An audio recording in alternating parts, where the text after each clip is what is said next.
Insellmilkom. Nilqakom fil-Konkatedral ta' San Ġwan il-Belt Valletta, fejn illejla l-Arċisqof Charles Scicluna se jmexxi l-liturġija tal-Vġieli tal-Għid u flimkien ngħixu mill-ġdid il-ġrajja tas-salvazzjoni tagħna.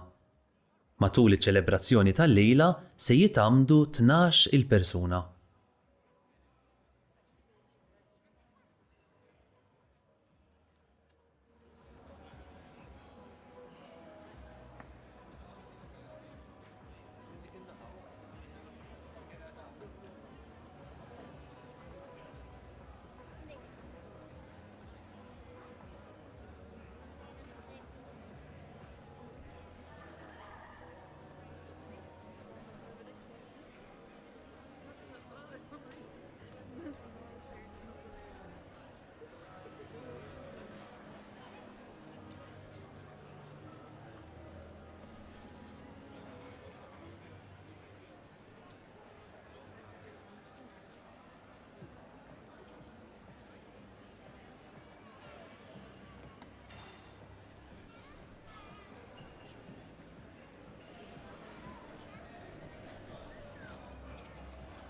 Ħuti Eżiż f'dan il-lejl qaddis li fih Sidna Ġesu Kristu għadda mill-mewt tal-ħajja, il-Knisja tistieden lil ulieda kollha mxerda mad-dinja biex jinġabru ħalli jisru u jitolbu flimkien. Jekk il-għajt tal-mulej infakruh bis-smieħ tal-kelma ta' Alla u biċ-ċelebrazzjoni tal-misteri tiegħu, aħna nimtlew bit-tama li nissieħbu ma' Kristu fir-reb tiegħu fuq il-mewt u li ngħixu miegħu f'Alla. Nitolbu. U Alla li permezz ta' ibnek xħett fil-fidili tiegħek in-nar u d-dija tiegħek qaddes dan in-nar ġdid u għatina li f'din il-festa tal-Għid nitħeġġu b'xewqat qaddisa biex iseħħilna naslu b'qalb safja fis-sema għal festa bla tmiem fid-dawl tiegħek ta' dejjem bi Kristu Sidna.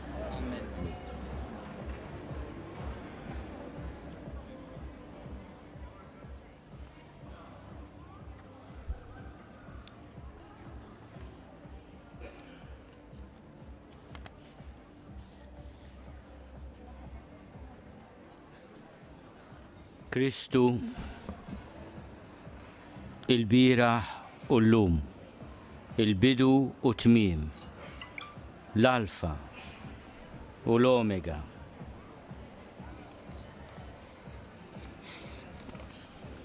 Tiegħu iż-żminijiet u l-eternità, lilu kull glorja, għal dejjem ta' dejjem.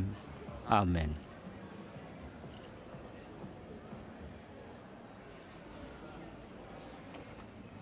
Bil-pjagi tiegħu qaddisa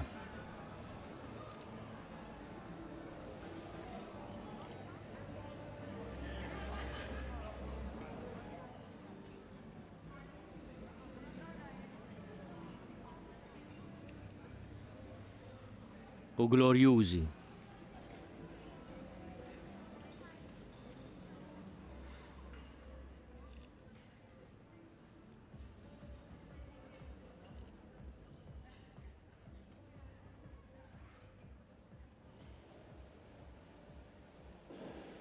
Iħarisna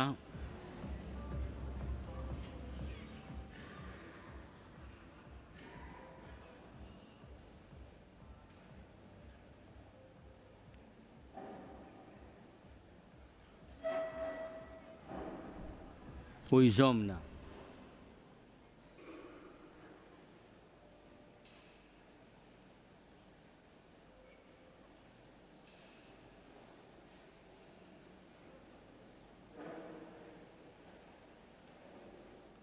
Kristu il-mulej.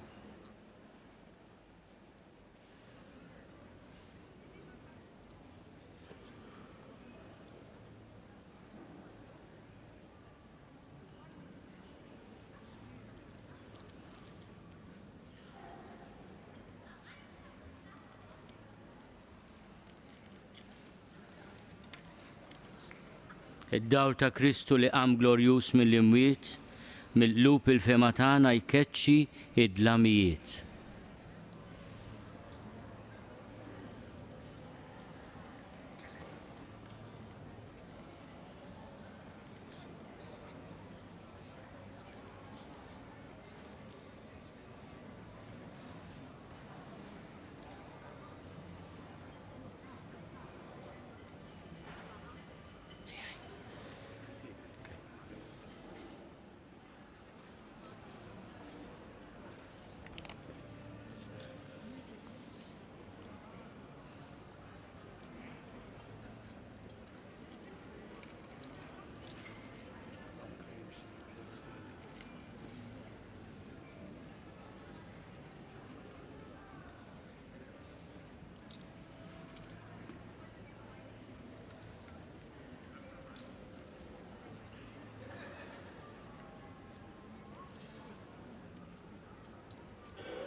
Id-dawl ta' Kristu.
Id-dawl ta' Kristu.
Id-dawl ta' Kristu.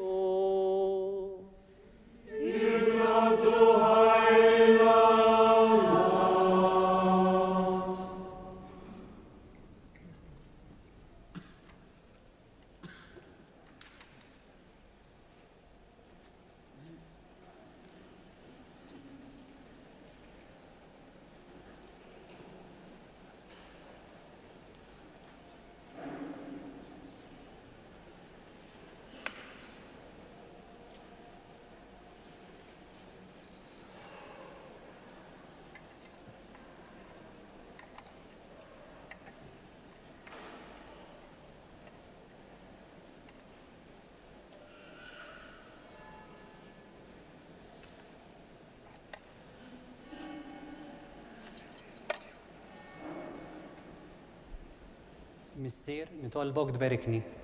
Il-mulej jkun f'ommok u f'qalbek biex ixxandar kif jixraq it-ħabbira tal-għajt l-isem tal-Missier u tal-Iben u tal-Ispirtu Santu.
Jifirħu l-tajja tal-anġli fis-sema, jifirħu l-qaddejja tal-Alla. Ħaddu it-tromba fis-salvazzjoni tagħna u tħabbar ir-rebħa ta' Sultan kbir. Tifraħu koll art mimlija b'dan id-dawl tal-aġeb u fid-dija tas-Sultan ta' dejjem. Ħajara fil-ħolqien kollu li hu ħeles mid-dlamijiet li ħakmuhu. Tifraħu kolhomna l-Knisja mqazza kollha mżejna bid-dija ta' dawlek sabiħ. Ħajjidu l-ħitan ta' dan it-tempju blajjat tal-ferħ tal-poplu miġbur fih. U intom ħuti eżis l-inġbartu hawn fid-dija tal-aġeb ta' din il-mixela qaddisa. Nitlobkom biex flimkien miegħi insejħu fuqna l-ħnina tal-Alla li jista' kollox u bħalma hu li bla ma jistħoqli oġbu jilqani fl-ordni ta' djakni. Hekk ukoll issa jimlini bid-dawl tiegħu ħantem sal-aħħar it-tifħir ta' dan il-blandu.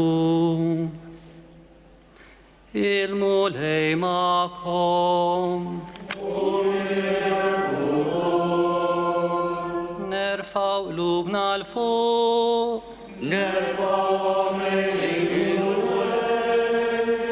Niżu ħajl il-mulej Alla tagħna.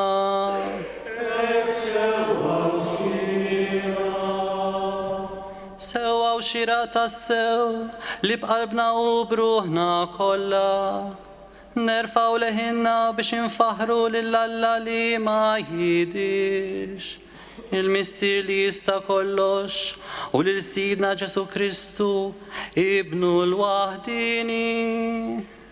U ħalla salina lil-Missier Etern id-dejn li kien għamel Adam. U bid-demm għażiż tiegħu li xerret għalina. Ħassar il-kidba tal-kundanna li ħadna fil-bidu. Araw qegħdin namlu l-festa tal-Għid meta nqatel dak il-ħaru veru li demmu jikkonsagra l-bibien tal-fidili. Dan huwa l-lejl li fih żmien ilu intħrix lill-missirietna u li Iżrael mill-Eġittu u għaddejthom fl-inxif mill-baħar tal-Qasab. Dan mela huwa l-lejl li fih tkeċċew id-dlamijiet ta' dnubitna permezz ta' kolonna tan-nahar. Dan huwa l-lejl fih fid-dinja kollha min jemmen fi Kristu jqaċċat kull rabta ħażina. Jeħles mid-dalma ta' dnubitu, jikseb il-grazzja u jissieħeb mal-qaddisi.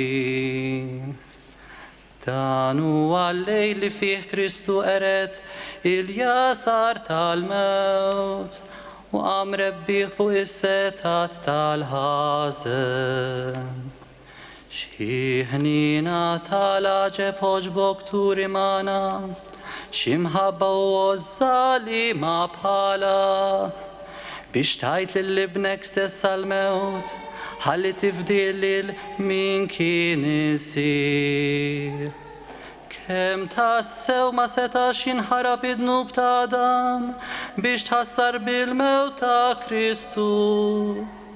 Xi ħtija ħinja kienet la darba stħaqqilna feddej kbir bħal dan. Jalla mela bil-misteru ta' dan il-lejl qaddis jinqeret il-ħażen titnaddaf kull ħtija.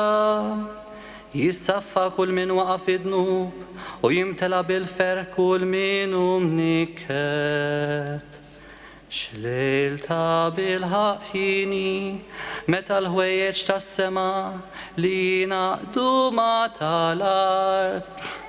Dak li ju tal-Alla ma dak li ju tal-bniedem. Bratta ħajra l-grazzja ta' dan il-lejl, il-qamela missir qaddis, l-offerta solenni ta' dan il-blandun, mamul mix-xema tan-nahar. Din l-offerta qed tagħmililek il-Knisja mqazza permezz tal-ministri tagħha bħala sagrifiċċju ta' tifħir ta' filgħaxija. Għalhekk mulejn nitolbuk biex dan il-blandun ikkonsagrat f'ġieħ ismek jibqa' jeqret sal-aħħar bla qiegħda id-dlamijiet ta' dan il-lejl. Intilqgħu bħala fwieħa ħelwa quddiemek ħajsir ħaġa waħda mad-dawl tas-sema. Jalla l-kewba ta' filgħodu x'in jisbaħ issibu għadu jaqbad. Dik il-kewba li qatt ma tgħib, jiġifieri Kristu ibnek. Li meta qam mill-imwiet xeret id-dawl u slim fuq il-bnedmin kollha. U issa jgħix u jsaltan għal dejjem ta' dejjem.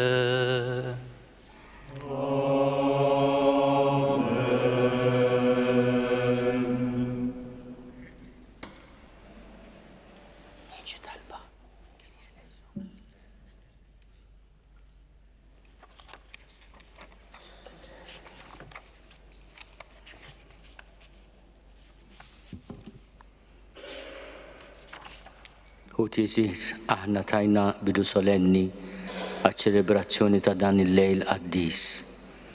Jew issa ninġabru f'qalbna ħalli nisimgħu il-kelma ta' Alla. Indawru ħsibijietna fuq dak kollu li fl-imoddi Alla għamel biex jisalva lil poplu tiegħu. U kif l-aħħar batinna lill-liblu biex jifdina. Nitolbu biex dan l-emil ta' salvazzjoni li l-misteru tal-għajt tagħna Alla jwaslu sal-aħħar sal-fidwa sħiħa. I would like to thank our English-speaking guests for being here with us today.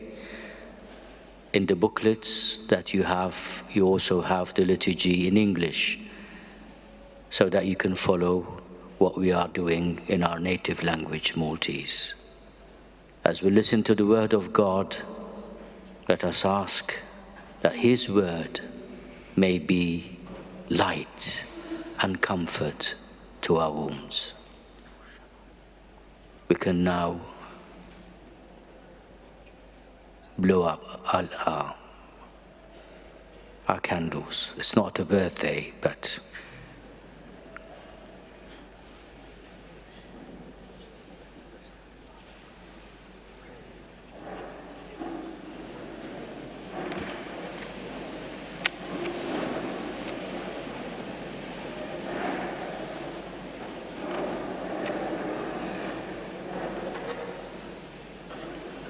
qari mill-ktieb tal-Ġenesi. Fil-bidu, Alla ħalaq is-sema u l-art, u kienet l-art taħwit u baħ, u d-dlam kien fuq wiċċ l-abissi, u fuq wiċċ l-ibħra kien jittajjar l-Ispirtu ta' Alla. U qal Alla, ħajkun id-dawl, u d-dawl sar. U ra Alla id-dawl li kien tajjeb, u Alla firet id-dawl mid-dlam. U d-dawl Alla semmih jum, u d-dlam sejjaħlu lejl. U dalam u sebaħ l-ewwel jum. U qal Alla, ħajkun hemm medda f'nofs l-ilmijiet u tifret ilma minn ilma. U Alla għamel il-medda u firet l-ilma ta' taħt il-medda mill-ilma ta' fuq il-medda. U hekk sar. U l-medda Alla semmija sema u dalam u sebaħ it-tieni jum. U qal Alla, ħajinġemaw naħa waħda l-ilmijiet ta' taħt is-sema u jidher l-inxif. U hekk sar. U sejjaħ Alla l-inxif art, u l-ġema tal-ilma sejħilha baħar. U Alla ra li kollox kien tajjeb. U qal Alla, ħadd nibbet l-art il-ħaxix, ħaxix li jagħmel iż-żerrija, siġar li jagħmlu l-frott biż-żerrija ġo fih skont għamlithom fuq l-art. U hekk sar. U nibtet l-art il-ħaxix, ħaxix li jagħmel iż-żerrija skont għamlitu, u siġar jagħmlu l-frott biż-żerrija skont għamlithom. U ra Alla li kien tajjeb. U dalam u sebaħ it-tielet jum. U qal Alla, ħajkun hemm imnariet fil-firxa tas-sema biex jifirdu il-jum mill-lejl u jkunu sinjali għad qassim ta' żminijiet, tal-jiem u tas-snin. U jkun hemm imnariet fil-firxa tas-sema biex idawlu l-art. U hekk sar. U għamel Alla iż-żewġ imnariet il-kbar, l-imnara l-kbira biex triġi l-jum u l-imnara żgħira biex triġi il-lejl u l-kwiekeb. U Alla qegħdhom fil-firxa tas-sema biex jiddu fuq l-art u jriġu l-jum u l-lejl u jifirdu id-dawl mid-dlam. U Alla ra li kien tajjeb u dalam u sebaħ ir-raba' jum. U qal Alla, jiżet l-ilma b'kotra ta' ħlejjaq ħajjin u jittajru tjur fuq l-art fil-wesa ta' smewwiet. U Alla ħalaq il-ħut il-kbir u l-annimali kollha li jitkaxkru li bihom miżgħut l-ilma skont ġenshom u t-tajr bil-ġwienaħ skont ġenshom. U ra Alla li kien tajjeb. U berikom u qalilhom, weldu u oktru u mlew l-ilma tal-ibħra u joktor it-tajr fuq l-art. U dalam u sebaħ il-5 jum. U qal Alla, ħadd nissel l-art ħlejjaq ħajja skont ġenshom, bejjem tad-dar, annimali li jitkaxkru u bejjem selvaġġi skont ġenshom. U hekk sar. U għamel Alla l-bejjem selvaġġi skont ġenshom u l-bejjem tad-dar skont ġenshom u l-ħlejjaq kollha li jitkaxkru fuq l-art skont ġenshom. U ra Alla li kien tajjeb. U qal Alla, ħanamlu l-bniedem fuq is-sura u ġbija tagħna u jaħkmu fuq il-ħut tal-baħar u fuq it-tajr tal-ajru, fuq il-bejjem tad-dar u fuq il-bejjem selvaġġi u fuq il-ħlejjaq li jitkaxkru fuq l-art. U Alla ħalaq il-bniedem fuq ġbijietu, fuq ġbijat Alla ħalaq raġel u mara ħalaqhom. U berikhom Alla u qalilhom nislu u oktru u imlew l-art u aħkmuha u saltnu fuq il-ħut tal-baħar u t-tajr tal-ajru u l-ħlejjaq kollha li jitkaxkru fuq l-art. U qal Alla, araw, jintajtkom il-ħaxix kollu li jagħmel iż-żerrija fuq wiċċ l-art u s-siġar kollha li jagħmlu l-frott biż-żerrija, dawn kollha jkunu għall-għajxin tagħkom. U l-bejjem kollha selvaġġi u t-tajr kollu tal-ajru u l-ħlejjaq kollha jitkaxkru fl-art li fihom nifs il-ħajja, nagħtihom il-ħaxix kollu aħdar għall-għajxin tagħhom. U hekk sar.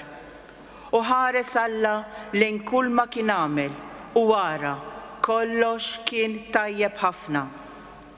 U daram u sebaħ is-sitt jum. U hekk tlestew is-sema u l-art bit-tamir kollu tagħhom. U fis-seba' jum Alla temm ix-xogħol tiegħu kollu li kien għamel. U waqaf fis-seba' jum ix-xogħol tiegħu li kien għamel. Verbum Domini.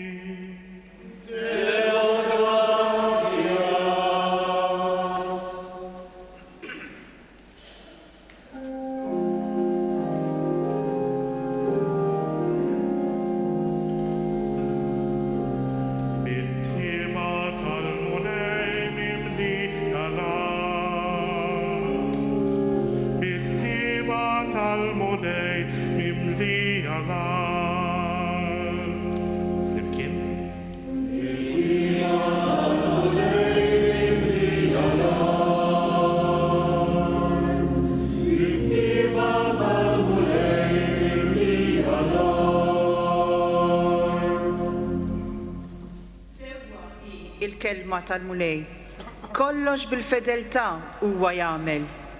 U jħobb id-dritt u s-sewwa bit-tieba tal-mulej mimlija l-art.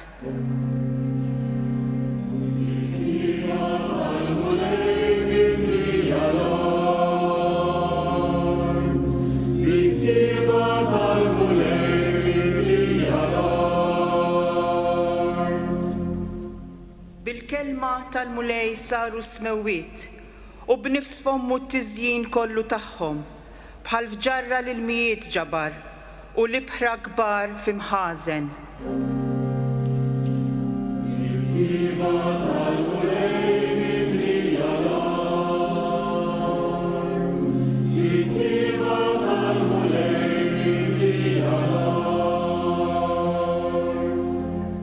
Ħini il-ġens lil-mulej u Alla tiegħu, il-poplu li hu għażel b'wirtu. Mill-għoli ta' smewwiet iħares il-mulej u jara il-bnedmin kollha.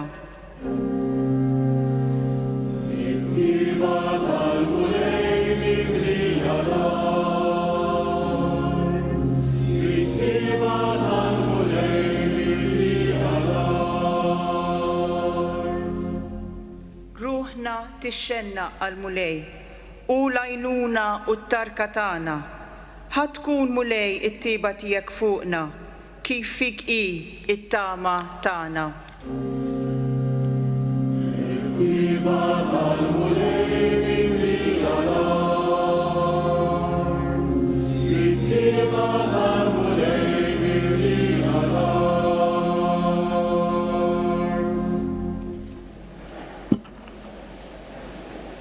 Nitolbu. U Alla ta' dejjem li tista' kollox inti tqassam bordni tal-għaġeb l-emejjel kollha tiegħek. Għamel il-mlifdin tiegħek jifhmu li l-ħolqien fil-bidu tad-dinja ma kienx hemm ilan aqwa u akbar minn dak li seħħ fil-milja ta' żminijiet bis-sagrifiċċju tal-ħaruf tal-għajt tagħna li hu Kristu li għajxu jsaltan għal dejjem ta' dejjem.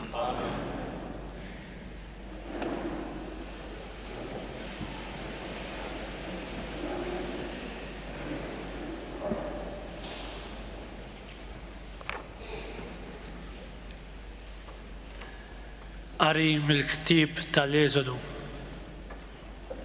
F'dak iż-żmien il-mulej qal lil Mosè: għax issejjaħ lili għid lil ulied Iżrael jerfgħu t-tinet tagħhom u jitilqu. U int qol lill-ħatar tiegħek u midd idek fuq il-baħar u oforqu.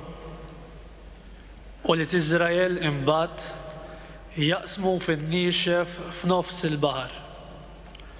U wara jiena nwebbes il-qalb tal-Eġizzjani biex jgħaddu warajkom u nuri l-glorja tiegħi permezz tal-Farawn u l-eżerċitu tiegħu kollu, bil-karrijiet u r-rikkiba tiegħu. U imbagħad ikunu jafu l-Eġizzjani li jiena l-mulej, meta nuri l-glorja tiegħi permezz tal-Farawn, bil-karrijiet u r-rikkiba tiegħu. U mbagħad l-anġlu ta' Alla li kien miexi quddiem it-tinet ta' Iżrael telaq u mar warajhom. U l-kolonna ta' sħab minn qudiemhom marret għadet warajhom. U ġiet bejn it-tinet tal-Eġizzjani u t-tinet ta' Iżrael. Kien hemm isħaba u dlam u għadda l-lejl bla ma ħadd minnhom seta' jersaq wieħed lejn il-ieħor. Mosè mett idu fuq il-baħar u l-mulej reġġa' lura l-baħar b'riħ qawwi mill-vant matul il-lejl kollu. Il-baħar ixxotta u l-ilmijiet inferqu. U mbagħad ulied Iżrael daħlu fin-niexef f'nofs il-baħar. L-ilmijiet kienu għalihom qishom ħitan fuq il-lemin u fuq ix-xelluk. L-Eġizzjani marru warajhom u daħlu f'nofs il-baħar. Iż-żwiemel kollha tal-Farawn, il-karrijiet u r-rikkiba tiegħu. Fis-sara ta' filgħodu, il-mulej minn ġol kolonna tan-nar u sħaba xeħed ħarsa fuq it-tinet tal-Eġizzjani u ħarbathom. U xekkel ir-roti tagħhom u bid-batija setgħu jmexxuhom. U mbagħad l-Eġizzjani bdew jgħidu: ħanaħarbu minn quddiem Iżrael għaliex il-mulej qiegħed jiġġieled kontra l-Eġizzjani. Il-mulej qal lil Mosè: midd idek fuq il-baħar u l-ilma jerġa' lura fuq l-Eġizzjani bil-karrijiet u r-rikkiba tagħhom. U Mosè mett idu fuq il-baħar. U ma sbieħ il-jum il-baħar reġa' lura fejn kien qabel. U l-Eġizzjani huma u jaħarbu sabu ruħhom fih. Hekk il-mulej gerbibhom f'nofs l-ilma. L-ilmijiet reġgħu lura u warqu l-karrijiet u r-rikkiba tal-eżerċitu kollu tal-Farawn li kienu ġejjin warajhom fil-baħar. Anqas wieħed ma baqa' minnhom. U ulied Iżrael għaddew fin-niexef f'nofs il-baħar u l-ilmijiet kienu għalihom bħal ħitan, wieħed fuq il-lemin u l-ieħor fuq ix-xelluk. Dakinhar il-mulej salva lill-Iżrael minn id l-Eġizzjani u Iżrael ra l-Eġizzjani mejta fuq xatt il-baħar. Ra Iżrael kull ma għamel il-mulej lill-Eġizzjani bil-qawwa ta' driegħu. U beża l-poplu mill-mulej u emmen fil-mulej u f'Mosè il-qaddej tiegħu. Imbagħad Mosè flimkien ma' ulied Iżrael għandna dillanja lill-mulej u qalu: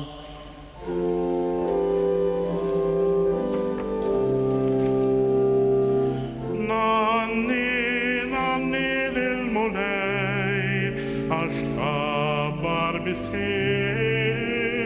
Nanni lill-mulej għax tkabbar bisħiħ. Flimkien.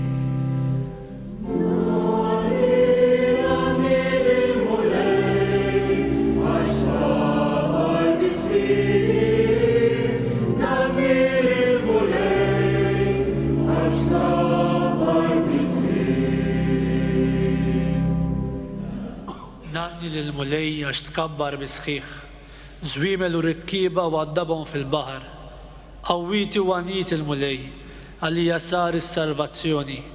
Danu Alla tiegħi u lilu nfaħħar, Alla ta' missieri u lilu nolli.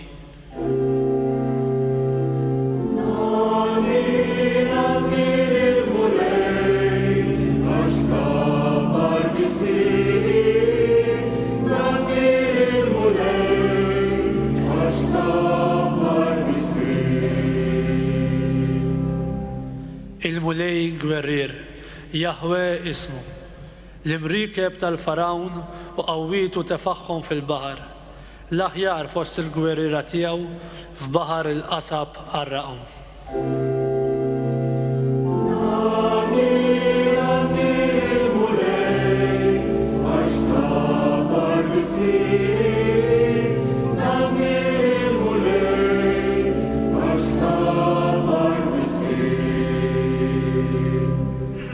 Belaħħom l-irdum bħal ġebla niżlu fil-qiegħ.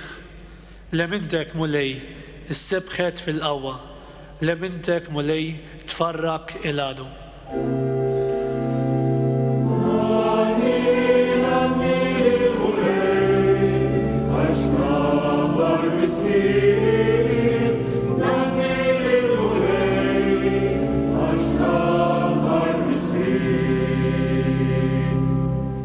Lil-poplu tiegħek int twaslu u tħawlu fuq il-muntanja il-wirt tiegħek. L-imkien mulej li int għamiltu għamartek, il-maqdes sidi li ħejjew idejk, il-mulej saltan għal dejjem ta' dejjem.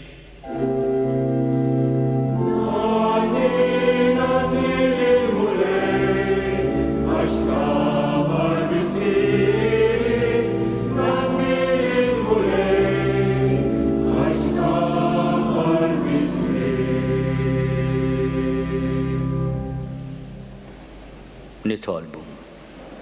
U Alla aħna għandna nħossu sal-lum il-qawwa tal-ġubijiet tiegħek tal-imoddi. Għax dak li l-eminija setana tiegħek għamlet ma' poplu wieħed meta ħlistu mill-jasar tal-Farawn. Issa qiegħed tagħmlu għas-salvazzjoni tal-ġnus bl-ilma tat-tnissil il-ġdid fil-Magħmudija.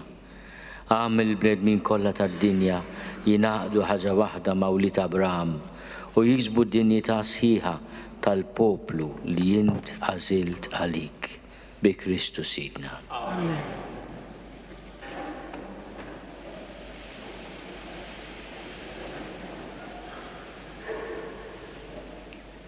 Qari mill-ktieb tal-profeta Iżajja.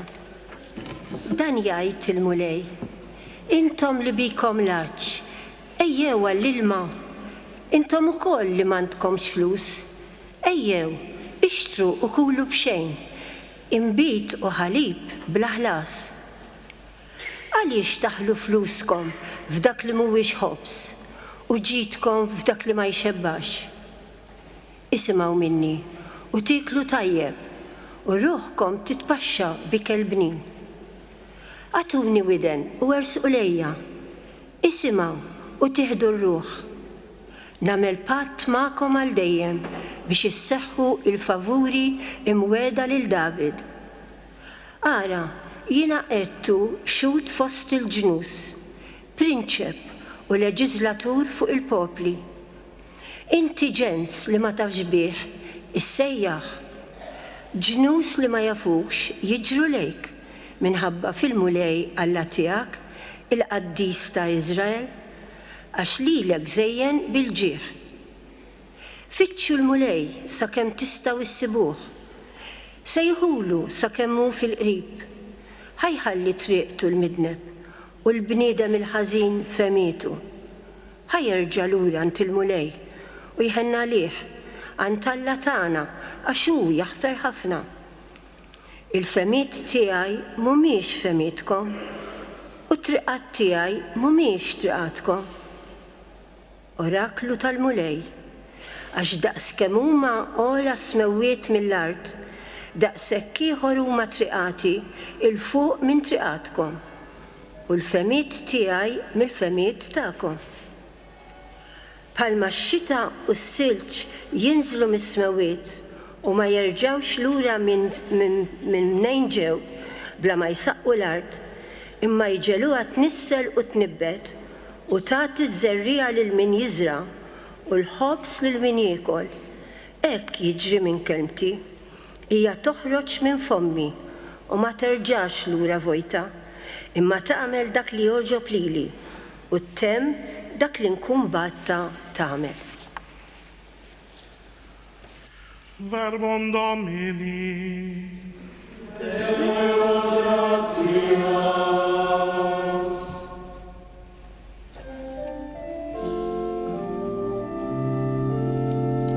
Kol konferħana timlew l-ilma mill-lejum tas salvazzjoni. Flimkien. Kol konferħana timlew l-ilma mill-lejum tas salvazzjoni.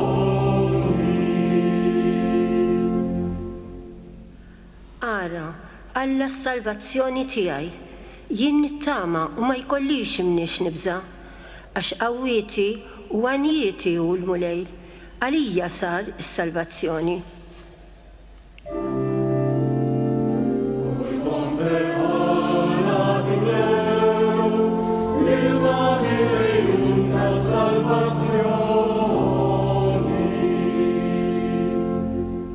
Kolkom ferħana timlew l-ilma mill-lejjun tas-salvazzjoni. Roddu ħajr lil-mulej, sejħu ismu, għarfu lil-ġnuż bl-emejjel tiegħu, x'għandru li jismu huwa floli. Kolkom ferħana timlew l-ilma mill-lejjun tas-salvazzjoni. Għannu lil-mulej għax għamel ħwejjeġ kbar. Ħajkun dan magħruf mal-art kollha. Aqbes bil-ferħ, għanni int li tgħammar f'Żjon, għax kbiru f'nofsok il-qaddis ta' Iżrael. Kolkom ferħana timlew l-ilma mill-lejjun tas-salvazzjoni.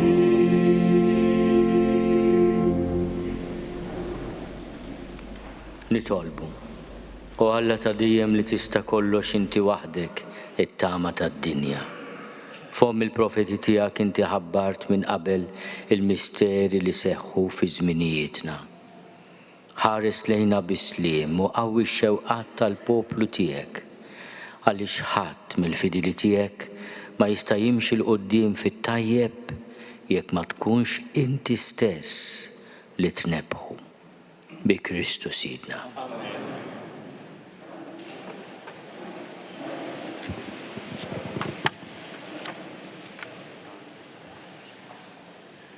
Qari mill-ktieb tal-profeta Eżekjel. Ġietni l-kelma tal-mulej u qalli, o bniedem, meta d-dar ta' Iżrael kienu għadhom farthom, huma tebbawha bl-imġiba tagħhom u bemilhom. U jiena ferrajt ilti fuqhom minħabba fid-demm li xerdu fl-art u minħabba fl-idoli li bihom ċabsu l-art.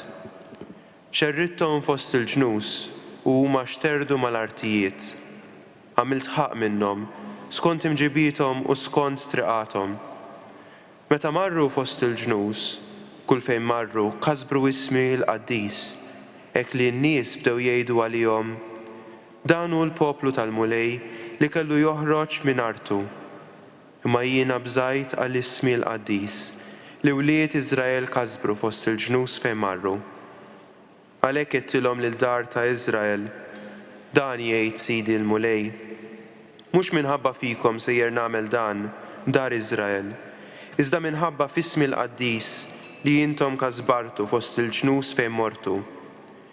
Jien inqaddes ismi l-kbir, imkasbar minnkom fost il-ġnus, li f'nofskom kasbartuh, u l-ġnus ikunu jafu li jien il-mulej, meta nuri siti fikom quddiem għajnejhom, oraklu ta' Sidi l-mulej. Meta naħodkom minn fost il-ġnus u niġmakom mill-artijiet kollha u nerġa' ndaħħalkom fartkom. U rrox fuqkom ilma safi u tissaffew mit-tinġis kollu tagħkom. mill-idoli kollha tagħkom insaffikom u nagħtikom qalb ġdida u ruħ ġdida nqiegħed ġo fikom u nneħħi minn ġisimkom il-qalb tal-ġebel u nagħtikom qalb tal-laħam floka u nqiegħed ruħi ġo fikom u nagħmel li timxu skont il-kmandamenti tiegħi u li żommu l-preċetti tiegħi u tħarsuhom u tagħmlu fl-art li tajt lil missirijietkom u intom tkunu il-poplu tiegħi u jiena nkun Alla tagħkom. Verbum Domini.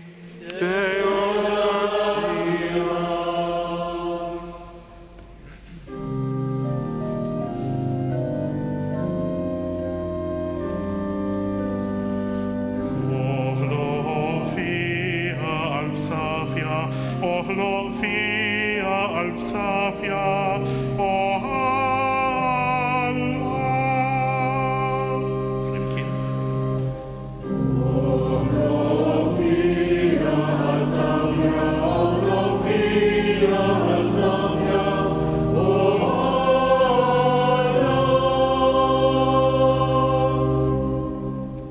Oħloq fija qalb safja o Alla u spirtu qawwi ġeddet fija. La twarrabnix minn qudiemek, neħħix minni l-ispirtu qaddis tiegħek.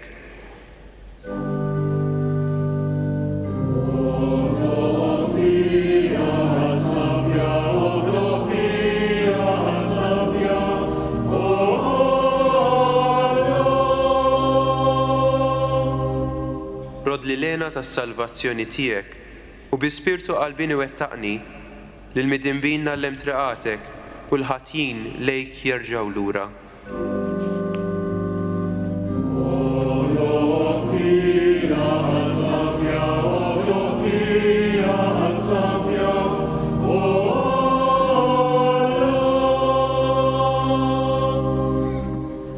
Għax lilek ma jogħġbokx is-sagrifiċċju. Nofrilek vittmi maħruqa u ma tilqaħħomx. Is-sagrifiċċju tiegħi o Alla u l-qalb niedma. Qalb maqsuma u sobina ma twarrabix o Alla.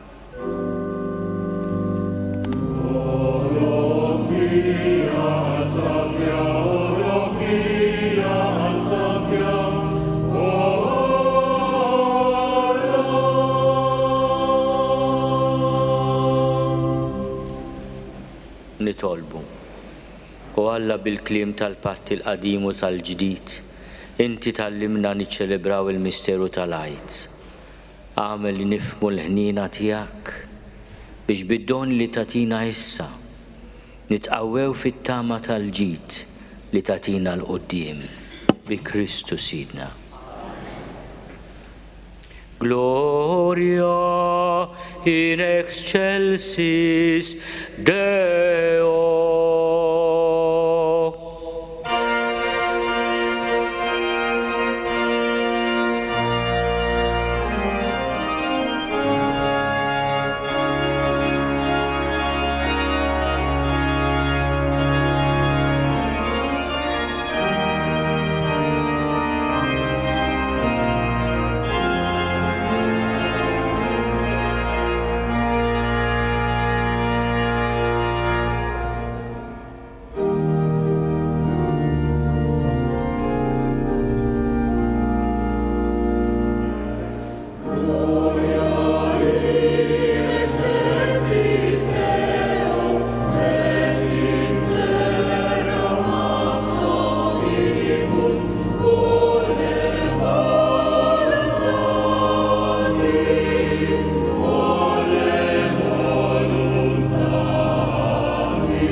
Laudamus te, benedicimus te, adoramus te, glorificamus te, gratias agibus tibi propter maniam, gloriam tuam, Domine Deus Rex Celestis, Deus Pater omnipotens, Domine Filii Unigenitus,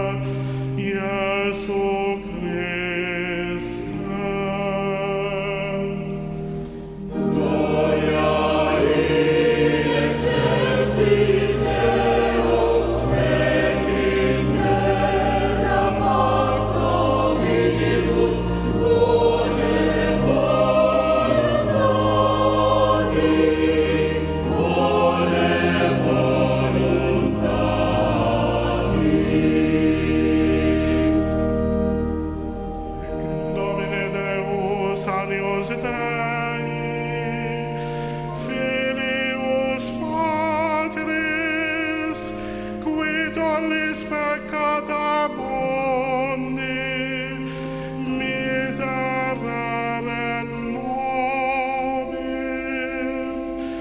qui tollis peccata mundi, suscipe deprecationem nostram, qui sedes ad dexteram Patris, miserere nobis.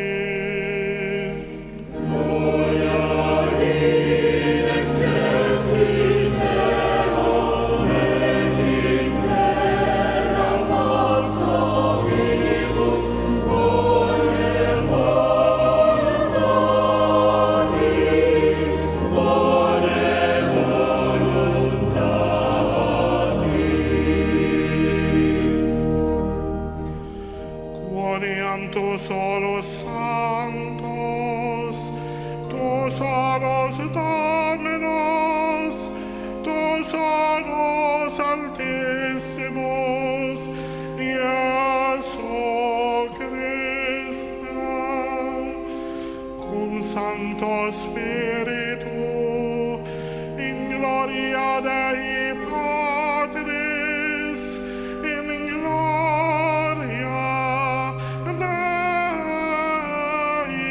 Patris. Amen.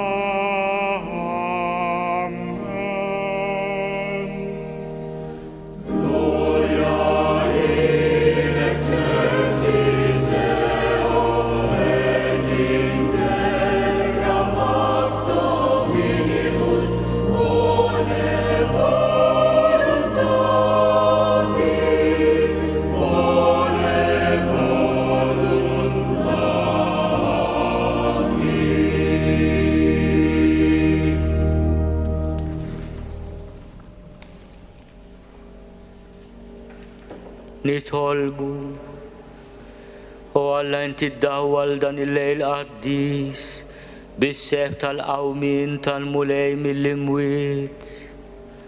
Ħajjem fil-Knisja tiegħek l-ispirtu tal-adozzjoni biex aħna niġġeddu fir-ruħ u fil-ġisem u naqduk b'qalb safja bibnek Ġesu Kristu Sidna li Alla u miegħek jgħixu jsaltan flimkien mal-Ispirtu Santu għal dejjem ta' dejjem.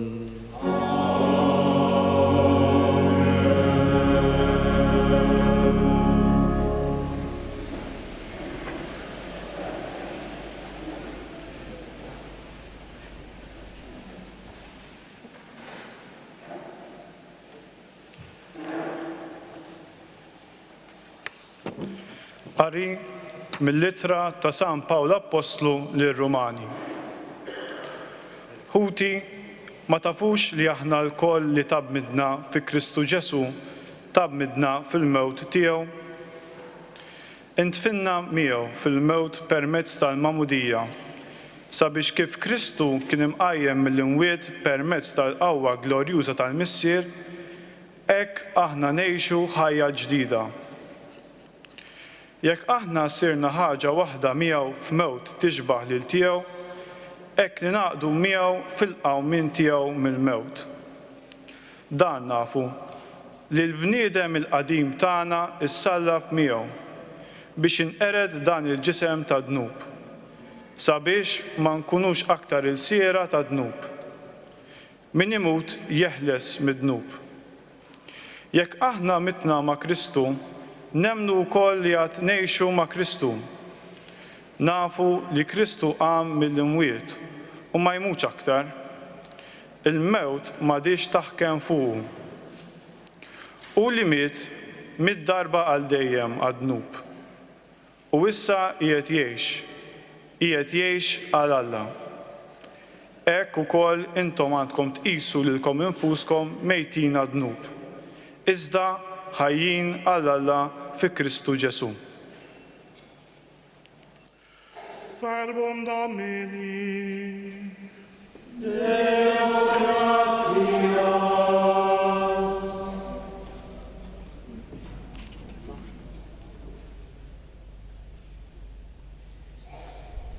مissir inwassallek l-aħbar it-tajba tal-Alleluja.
Għaxal dejjem it-tibat ħajjajdu li Israel għal dejjem it-tibat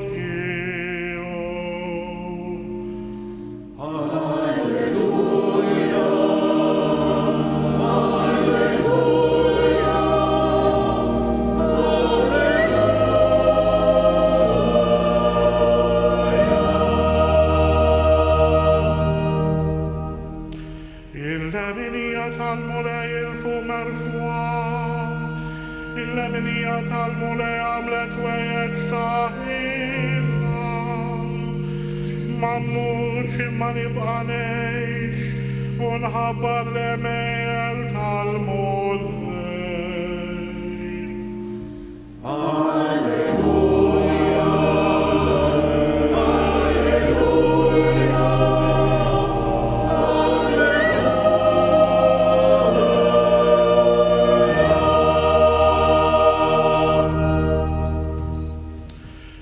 Il-ġebla li warbu l-bennija saret il-ġebla ta' xawka bis-saħħa tal-mulej seħdan ħaġa tal-aġeb f'għajnejna.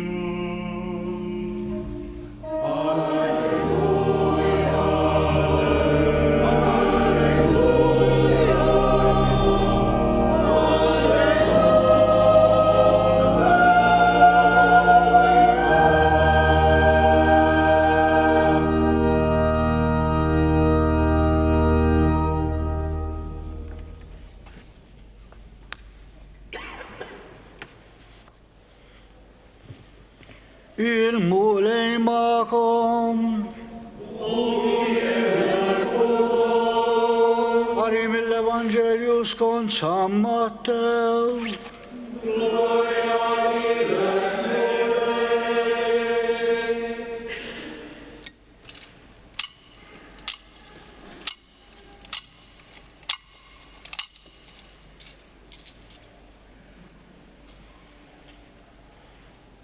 Meta għadda s-sibt maż-żernieq tal-ewwel jum tal-ġimgħa, Marija ta' Magdala u Marija l-oħra marru jaraw il-qabar. U ara, inħasset teżiża kbira għax niżel anġlu tal-mulej mis-sema u resaq igerbeb il-ġebla u qagħad bil-qiegħda fuqha. Id-dehra tiegħu kienet bħal berqa, il-biesu abjad pas-silġ. Bil-biża' tiegħu l-assiesa qabdithom roda u saru qishom mejtin. Iżda l-anġlu qabad u qal lin-nisa: tibżgħu xejn intom għax jiena naf li qegħdin tfittxu lil Ġesù li kien imsallab. Mhuwiex hawn għaliex qam kif kien qal. Ejja waraw il-post fejn kien qiegħed. U morru malajr qgħidu lid-dixxipli tiegħu: qam mill-imwiet u waraw huwa sejjer il-Galilija qabilkom, taraw hemmhekk, araw qedtulkom. Dawk telqu malajr meħdejn il-qabar, kollhom biża' u ferħ kbir, u marru jiġru jagħtu l-aħbar lid-dixxipli tiegħu. U wara, iltaqa' magħhom Ġesu qalilhom islim għalikom. Huma resqu leħ, qabdulu riġleħ u nxteħtu qudiemu. Imbagħad Ġesu qalilhom tibżgħu xejn. Morru waslu l-aħbar lil ħuti biex jitilqu lejn il-Galilija. Lili jarawni hemmhekk. Il-kelma tal-mulej.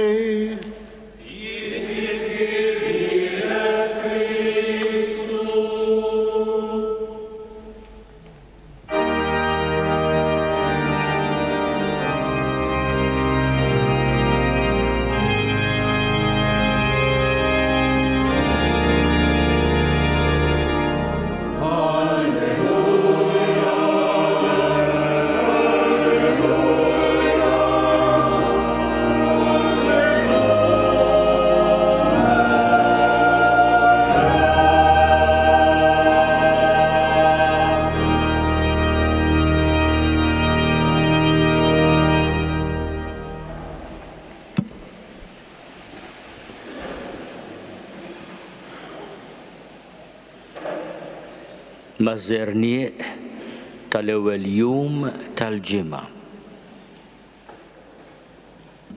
Hekk jibda r-rakkont mill-kapitlu 28 ta' San Mattew li għadna kemm smajna. U din is-sara tal-lejl, dan il-lejl qaddis trid wassalna biex mażernieq tal-ewwel jum tal-ġimgħa tal-Ħadd aħna niskopru mhux biss jum ġdid imma wkoll ħolqien ġdid. Il-liturġija li qegħdin niċċelebraw illum bit-tberik tan-nar, bit-tberik tal-ilma, bil-kelma ta' Alla li tkellimna fuq ir-rakkont tal-ħolqien imma wkoll ir-rakkont tas-salvazzjoni tal-poplu ludi mill-iskjavitu. Mbagħad ix-xandira tas-salvazzjoni ġabilna Ġesu hija proprju l-liturġija tal-ħolqien ġdid. Mhux biss tal-kreazzjoni imma tar-rikreazzjoni. U llum irridu nirringrazzjaw il-Mulej fil-misteru tal-passjoni u l-Paska tiegħu, it-transitu lejt tiegħu, il-passaġġ tiegħu mill-mewt għall-ħajja li fih jiġbed lil kull wieħed waħda minna. Jew nitolbu wkoll li l-grazzja ta' dan il-lejl qaddis tkun għal pajjiżna, għad-dinja, ħolqien ġdid. Stedina biex aħna nibdew mill-ġdid. Il-koll kemm aħna qegħdin fl-istorja ta' ħajjitna f'mument partikolari, il-Mulej qiegħed jistedinna biex ma naqtgħux qalbna, nimtlew bit-tama.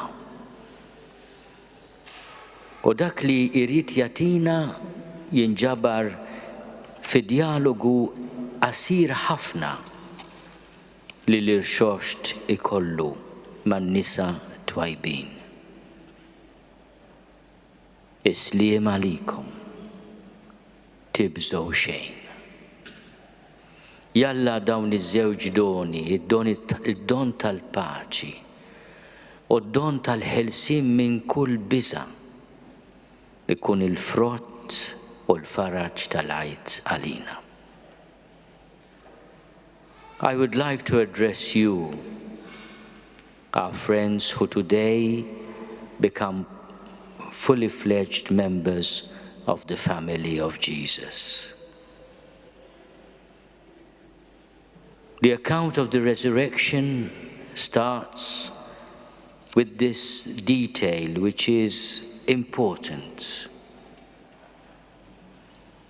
After the Sabbath, as the first day of the week was dawning, at the dawn of the first day. It is the sign of a new beginning, a new creation, a recreation. And this is what you are going to go through the sacrament, to the sign of the cleansing with the waters of baptism and the death to the past and a new life. We welcome you, we pray for you, we pray with you, and we ask you to pray with us and for us. The risen Lord has few words to say to the holy women at his tomb.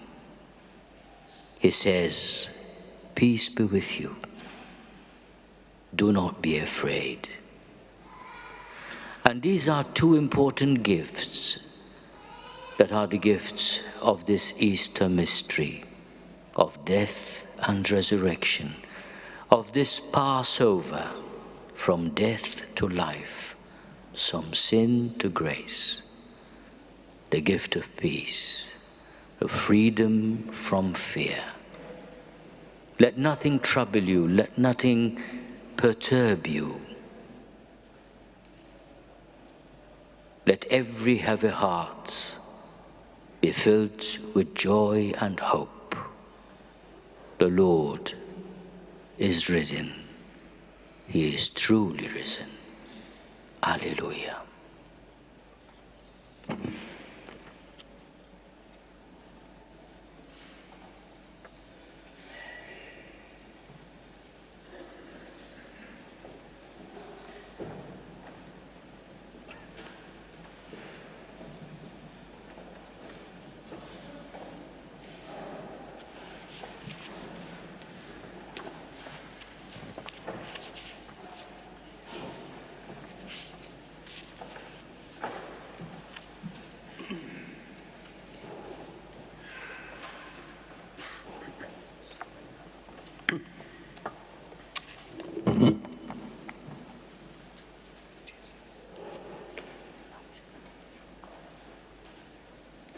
Ħut jeżis nitolbu lill-Alla l-Missier li jista' kollox biex isawwab il-grazzja tiegħu fuq dan l-ilma ħalli daw kollha li fih jitnisslu mill-ġdid jingħaqdu fi Kristu mal-għoliet adottivi ta' Alla.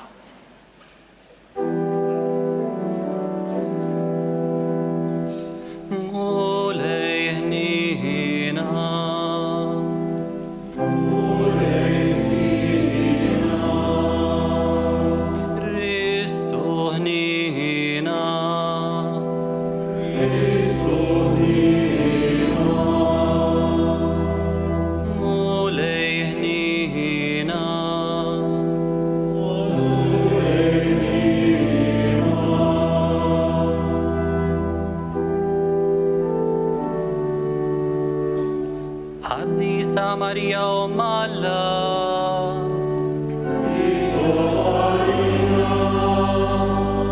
San Michiel,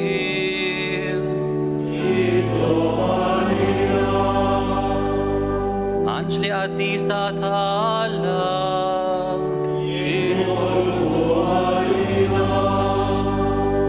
San Juan Battista,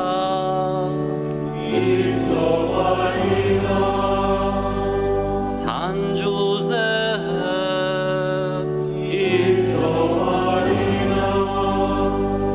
San Pietro, San Paul,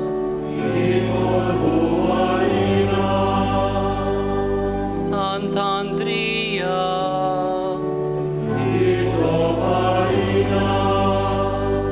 San Juan,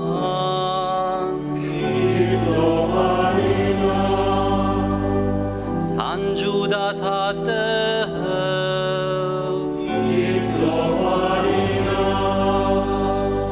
Santa Maria Maddalena,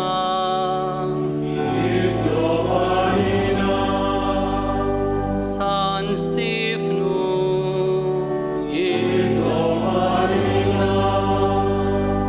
Sant'Ignazio d'Antiochia,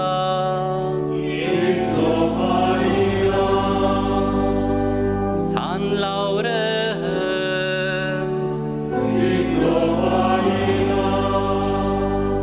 Santa Perpetua o Santa Felicita,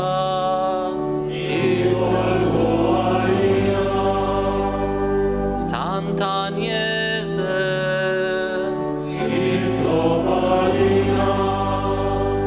Santa Agata,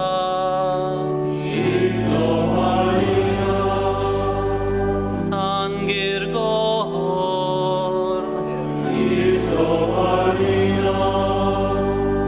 San Publio,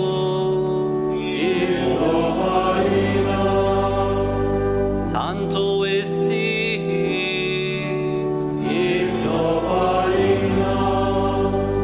San Carlo Borromeo,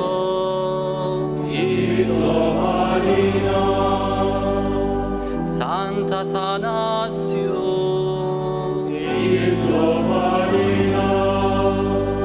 San Basilio,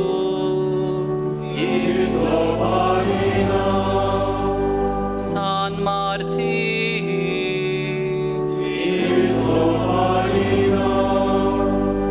San Cirillo, San Metodio,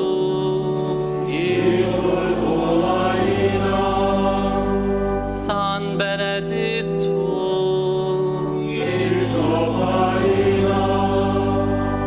San Francisco, San Domenico,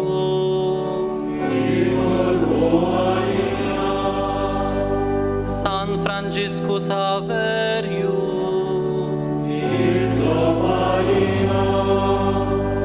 San Giovanni Maria Vianney,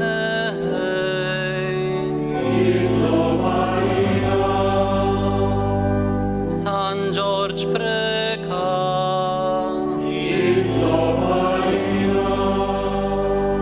Santa Catarina ta Siena,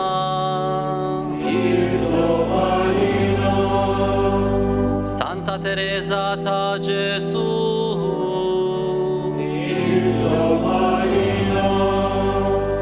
Beato Nazio Falso,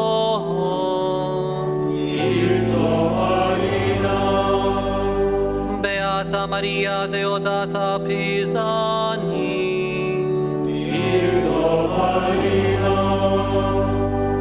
Addis incollata alla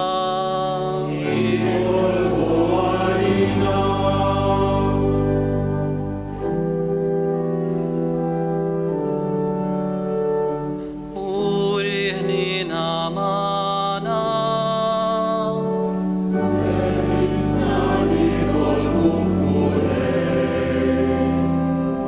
min kul dani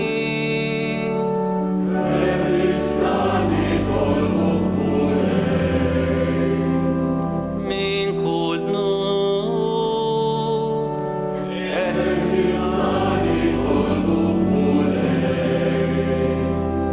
مil-mewt ta' dejjem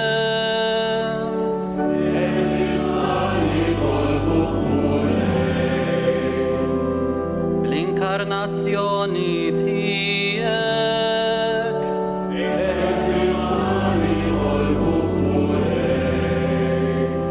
bil-mewt u l-qawmin tiegħek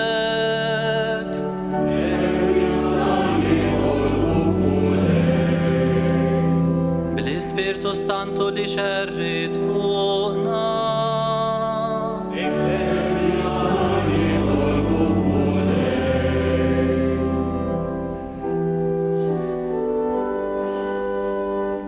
lilna midinbin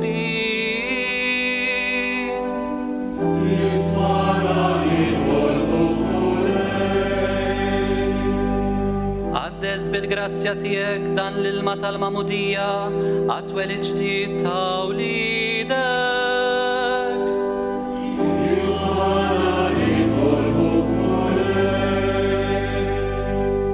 Ġesu iben Alla l-ħaj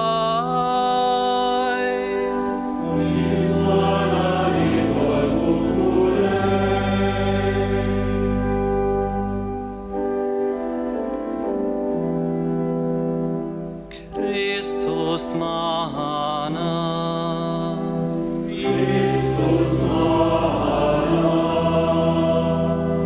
Kristu il-qattal b'taħana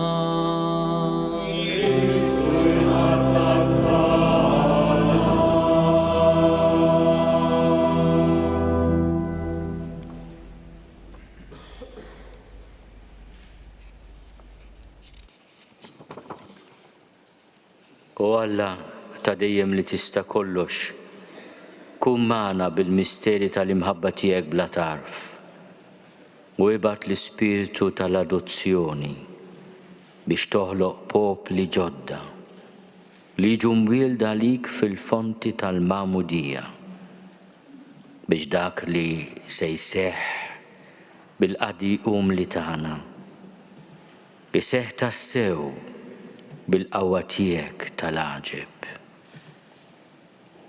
Bi Kristu Sidna.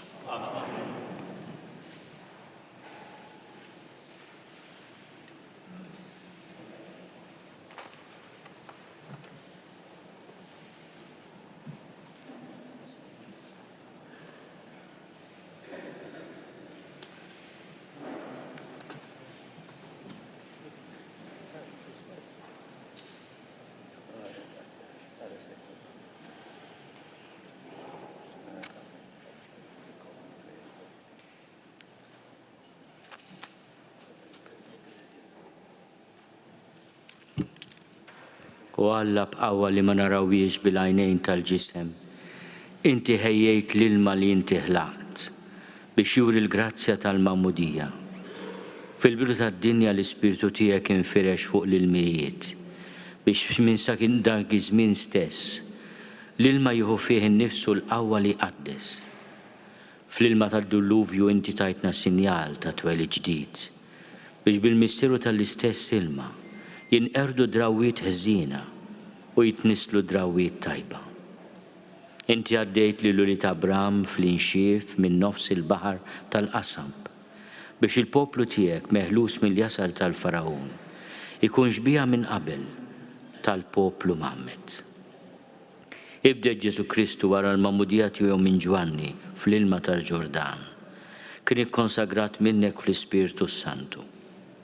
Waqt li kien imdendel mas-salib ħareġ minn ġenbu ilma imħallat bid-demm. Wara li qam mill-imwiet ordna lid-dixxipli tiegħu u qalilhom morru u għallmu l-ġnus kollha u għamduhom fl-isem tal-Missier u tal-Iben u tal-Ispirtu Santu.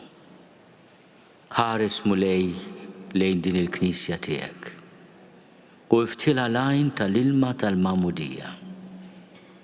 Għamel li dan l-ilma jilqa' fih il-grazzja ta' ibnek mill-Ispirtu Santu biex il-bniedem li inti ħlaqtu xbija tiegħek jinħasel minn kull tidnis qadim ta' dnub permezz tas-sagrament tal-Magħmudija u mill-ilma u l-Ispirtu Santu jirxoxta bħala iben ġdid tiegħek.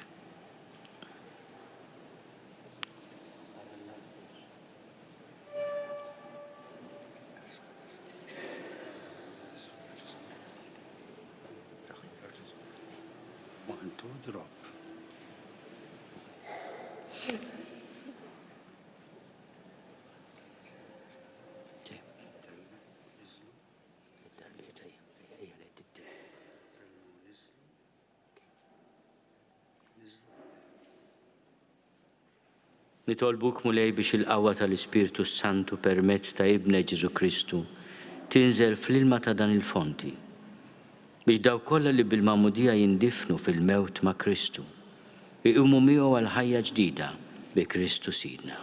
Amen.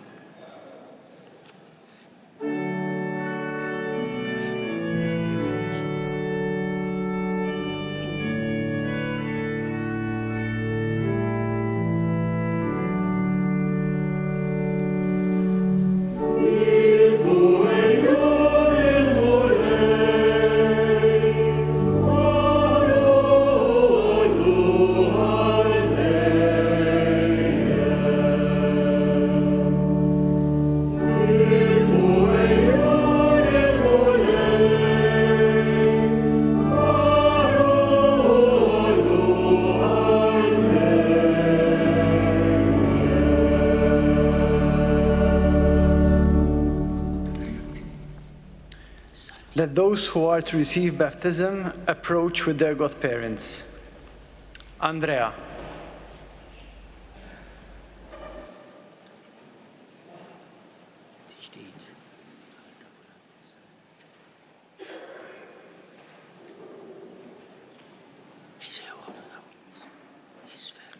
Angelica.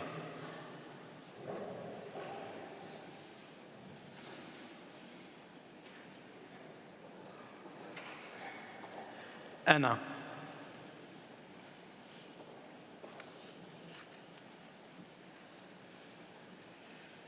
Daniel.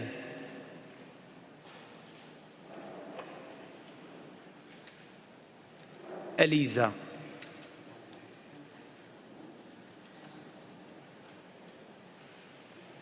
Madeline. Maria.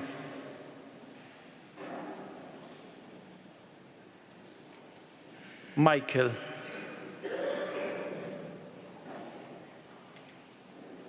Anna.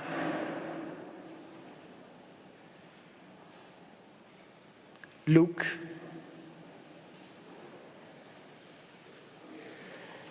Amelia.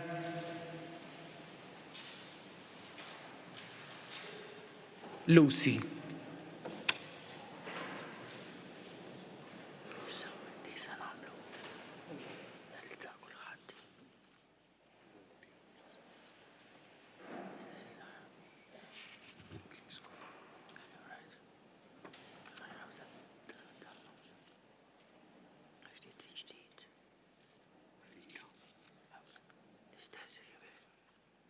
Dear brothers and sisters, through the Paschal mystery we have been buried with Christ in baptism, so that we may walk with him in newness of life. And so now that our Lenten observance is concluded, together with these our brothers and sisters who will confess their faith before they become sons and daughters of God by holy baptism, let us renew the promises of our baptism, by which we once renounced Satan and his works, and promise to serve God and the Holy Catholic Church.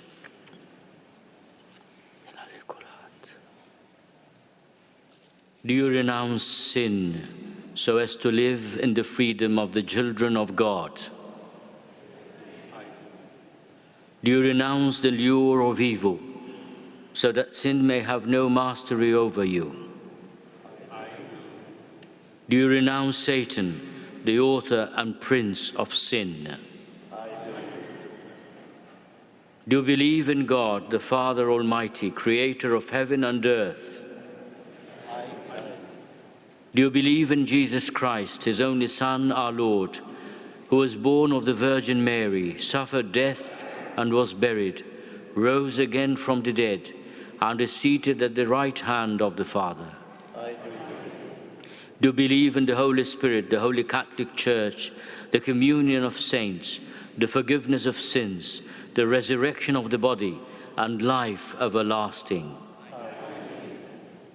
And my Almighty God, the Father of our Lord Jesus Christ, who has given us new birth by water and the Holy Spirit, and bestowed on us forgiveness of all our sins, keep us by his grace in Christ Jesus our Lord, for eternal life.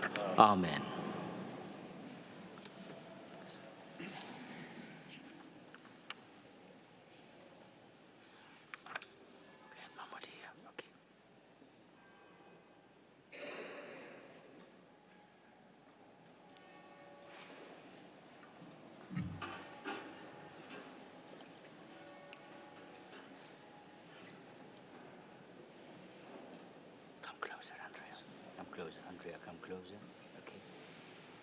Andrea, I baptize you in the name of the Father, and of the Son, and of the Holy Spirit.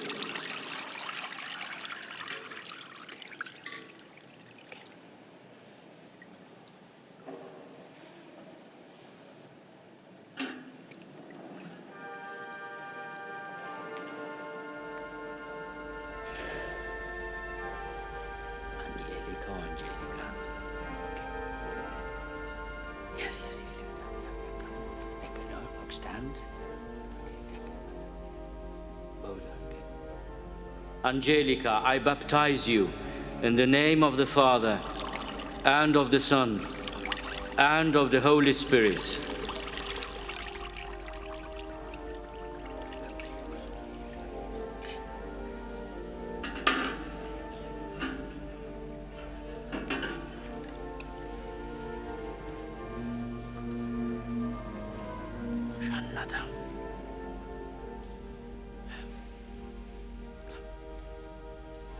Daniel, come closer, Daniel. I know.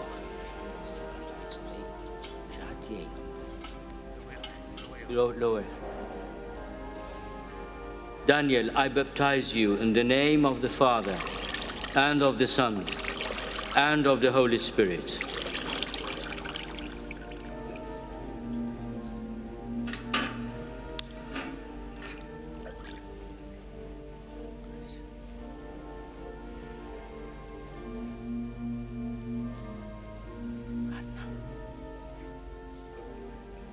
Anna, I baptize you in the name of the Father, and of the Son, and of the Holy Spirit.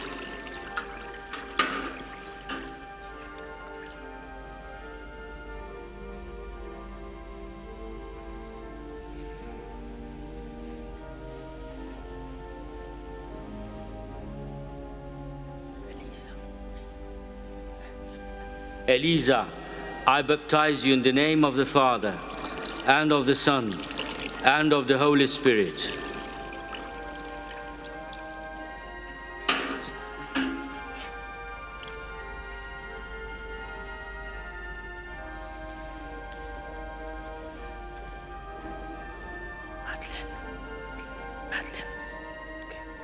Madeline, I baptize you in the name of the Father, and of the Son, and of the Holy Spirit.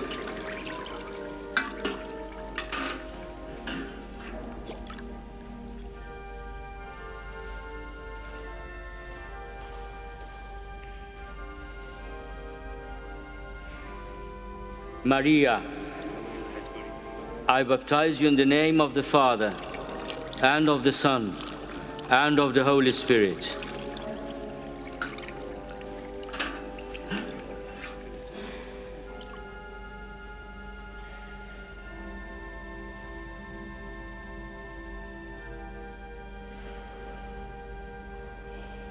Michael, I baptize you in the name of the Father, and of the Son, and of the Holy Spirit.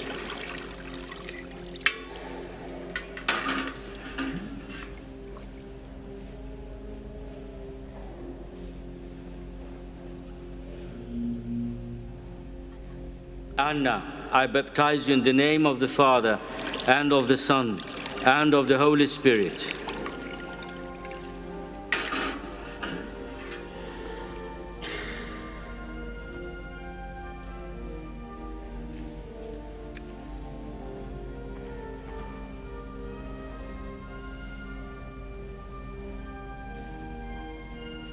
Okay, come closer. Look, okay.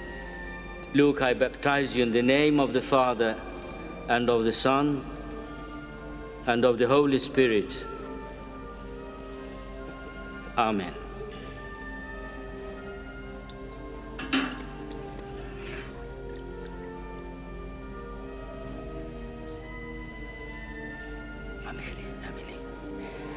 Emily, I baptize you in the name of the Father, and of the Son, and of the Holy Spirit.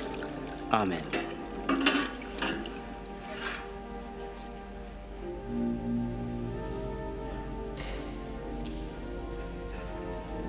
Lucy, I baptize you in the name of the Father, and of the Son, and of the Holy Spirit. Amen.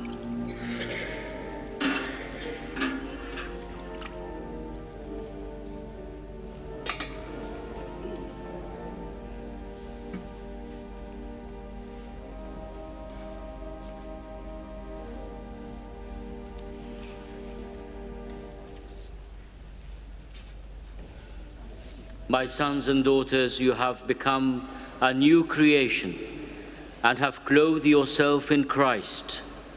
Receive this baptismal garment and bring it unstained to the judgment seat of our Lord Jesus Christ, so that you may have everlasting life.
Godparents, come forward and give to the newly baptized the light of Christ.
You have been enlightened by Christ. Walk always as children of the light and keep the flame of faith alive in your heart. When the Lord comes, may you go out to meet him, but all the saints in the heavenly kingdom.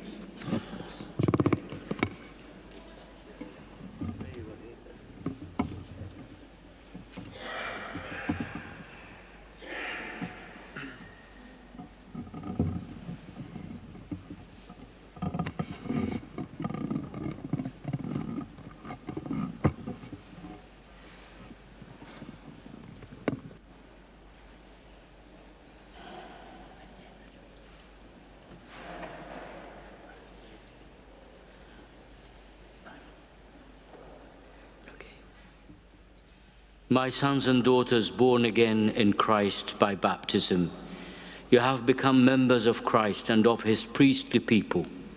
Now you are to share in the outpouring of the Holy Spirit among us. The Spirit sent by the Lord upon his apostles at Pentecost and given by them and by their successors to the baptized. The promised strength of the Holy Spirit, which you are to receive, will make you more like Christ and help you to be witnesses to his suffering, death, and resurrection. It will strengthen you to be active members of the Church and to build the body of Christ in faith and love. Brothers and sisters, let us pray to God our Father that he will pour out the Holy Spirit on our newly baptized brothers and sisters to strengthen them with his gifts and anoint them to be more like Christ, the Son of God.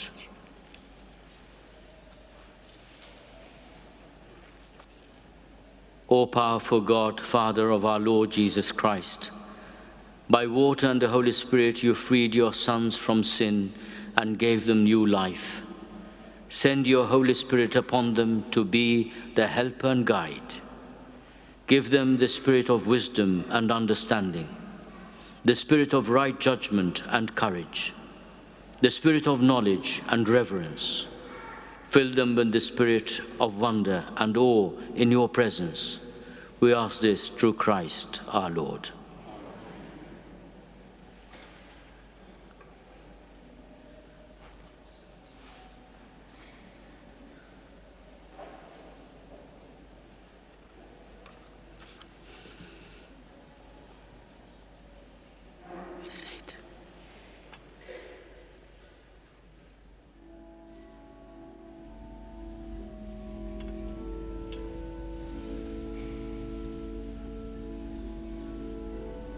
Andrea, be sealed with the gift of the Holy Spirit.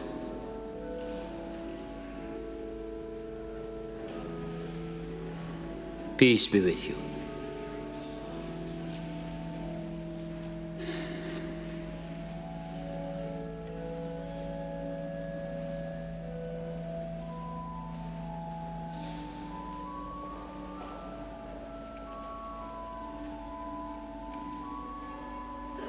بالمالتي وبالإنجليزي.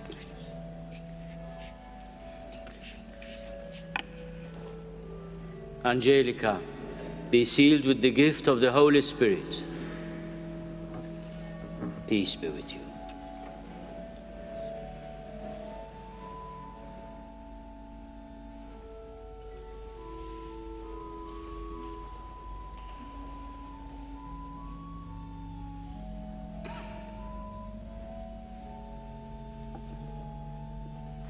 Anna, be sealed with the gift of the Holy Spirit. Peace be with you.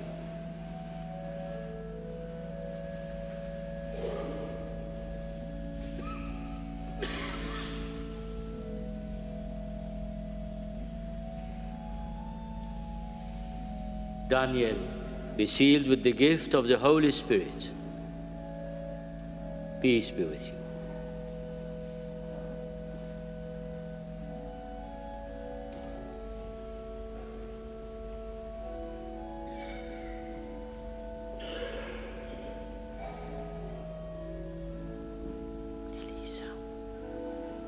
Elisa, be sealed with the gift of the Holy Spirit. Peace be with you.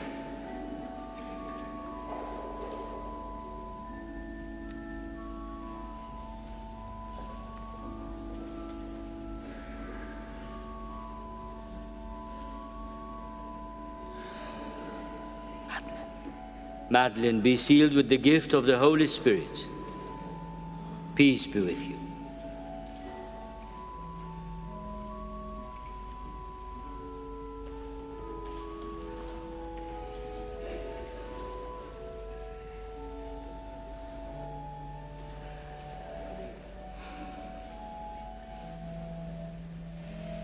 Maria, be sealed with the gift of the Holy Spirit. Peace be with you.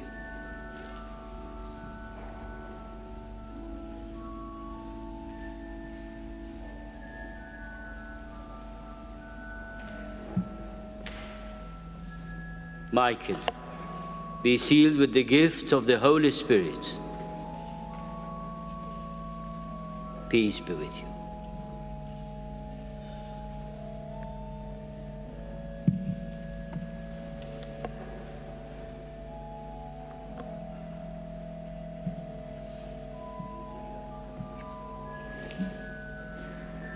Luke, be sealed with the gift of the Holy Spirit.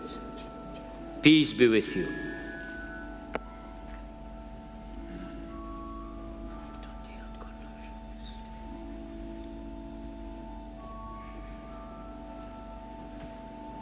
Anna, be sealed with the gift of the Holy Spirit. Peace be with you.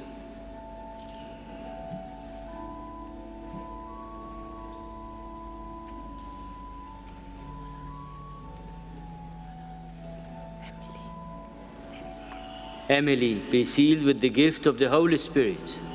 Peace be with you.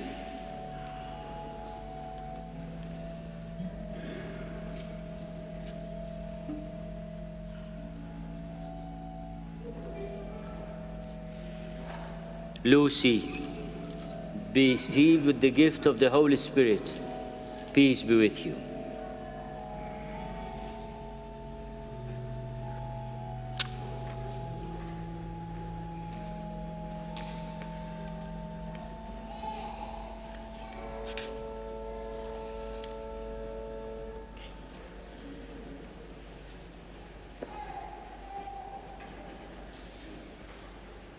We can do a round of applause for these new Christians, for these Catholics.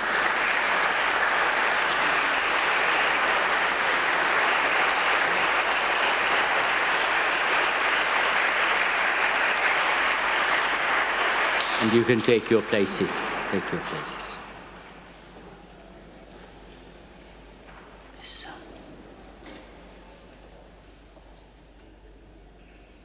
Ħuti jeżiż dan l-ilma sin li se nroxxu fuqna, ifakkarna fil-mamudija tagħna. Roddu ħajli l-Alla l-missier tagħna li bil-qawmin ta' ibnu mill-imwiet fil-mamudija tagħna li jkollna sem mill-ħajja ta' dejjem.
Itolbu ħuti biex is-sagrifiċċju tiegħi u tagħkom ikun joġob lill-Alla l-Missier li jista' kollox. Is-sagrifiċċju għat-tifkir u glorja ta' ismu għal-ħtiġijiet tagħna u tal-Knisja mqaddsa kollha tiegħu.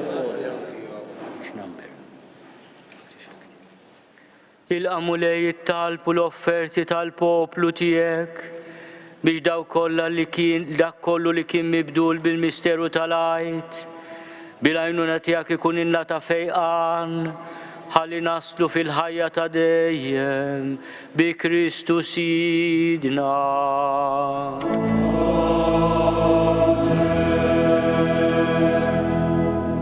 For those who want to follow on the booklet, we are at page 127. Il-mulej ma'kom. Nerfa'w qlubna l-fuq. Nerfa'w lejn il-mulej. Niżuħaj l-mulej Alla tagħna.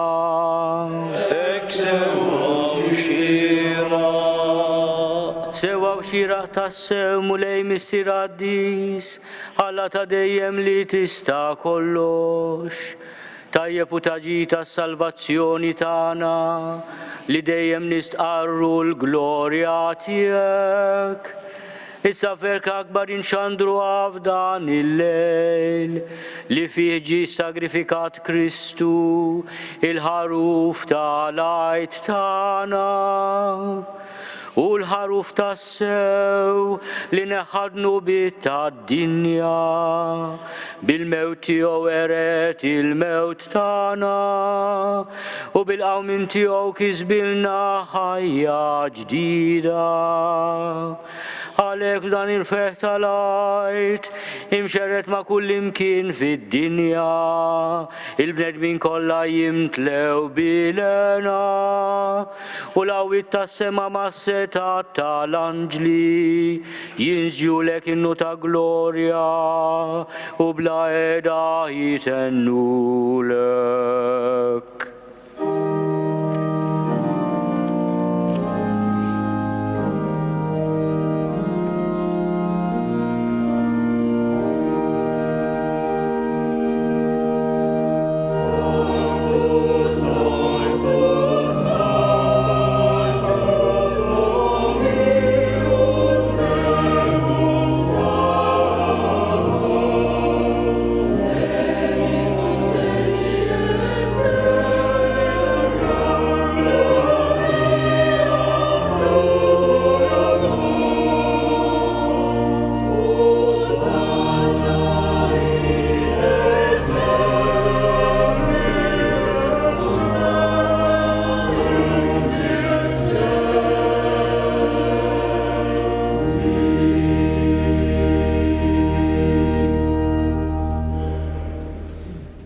Missier ħanin miċ-ċokontana nitolbuk bibnej Ġesu Kristu Sidna, ilqaw birek dawn l-offerti safja u qaddisa li ġibna s-sagrifiċċju.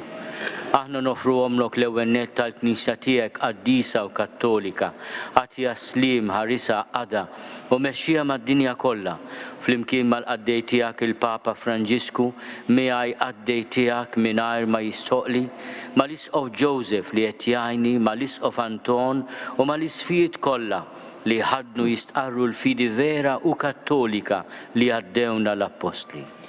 Ftakar mulej fil-qaddejja tiegħek. U f'dawn kollha li hawn madwarna, inti taf tajjeb il-fidi u r-rabta tagħhom miegħek, għalihom aħna nofrulek huma wkoll joffru dan is-sagrifiċċju ta' tifħir għal ġid tagħhom u ta' qrabathom biex jiksbu l-fidwa ta' ruħhom u jaqilgħu is-saħħa u s-salvazzjoni li jittamaw u huma jresqu t-talb u x-xewqat tagħhom quddiemek Alla ta' dejjem ħaj u veru. Imseħbin mal-Knisja kollha f'xirka waħda ta' mħabba waqt li niċċelebraw il-lejl qaddis tal-qawmin ta' Sidna Ġesu Kristu fil-ġisem mill-imwiet. Inġeddu bil-qima t-tifkira tal-glorjuża dejjem Verġni Marija, Om l-istess Alla u Sidna Ġesu Kristu, tal-arus tagħha San Giuseppe u tal-Apostli u l-Martri tiegħek, Pietru, Pawlu, Andrija, Ġagbu, Ġwanni, Tumas, Ġagbu, Filippu, Bartilmew, Mattew, Xmunu Taddew, Linu, Kletu, Klement, Sistu, Kornelju, Ċiprianu, Lawrenz, Krisogonu, Ġwanni u Pawlu, Kozma u Damjanu, tal-qaddisin tiegħek kollha, għal-merti u t-talb tagħhom ejna f'kollox u ħarisna.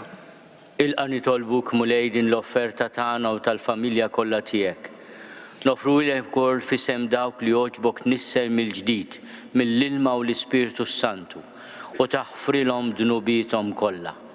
Sedda ħajjitna fis-sliem, eħlisna mit-telfin ta' dejjem u għodna fil-merħla tal-mażulin tiegħek.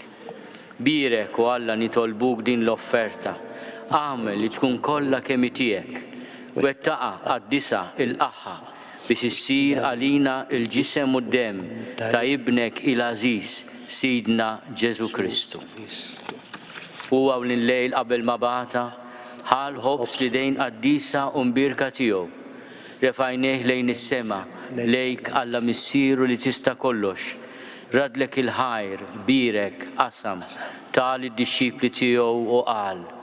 Ħudu u kulu il-koll minn dan, għax dan huwa ġismi li jingħata għalikom.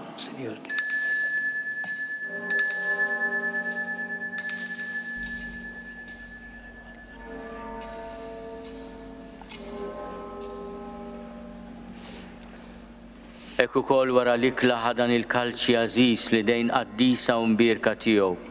Reġarat il-ħajr birek tali d-disċipli tiegħu u qal. Ħudu u ixorbu minnu l-koll, għax dan huwa l-kalċi ta' demmi tal-patt il-ġdid li jibqa' għal dejjem. Id-dem li xerret għalikom u għal-bnedmin kollha għal-maħfra ta' dnubiet. Għamlu dan tifkira tiegħi.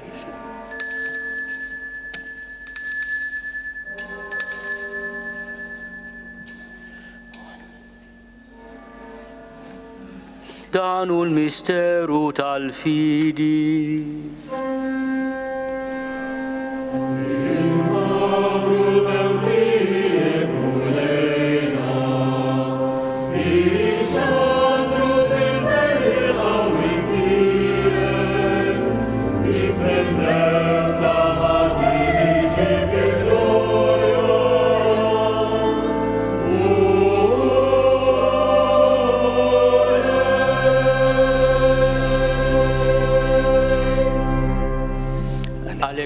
Aħna ministri tiegħek u l-poplu qaddis tiegħek, aħna nagħmlu dan tifkira tal-passjoni mqazza tal-istess ibnej Ġesu Kristu Sidna, tal-qawmin tiegħu mill-imwiet u tat-tluħ glorjuż tiegħu fis-sema.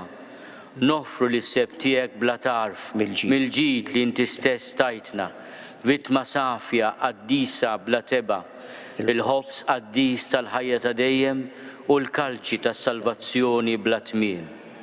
Ixħed fuqhom ħarsa ta' tjieba u sliem.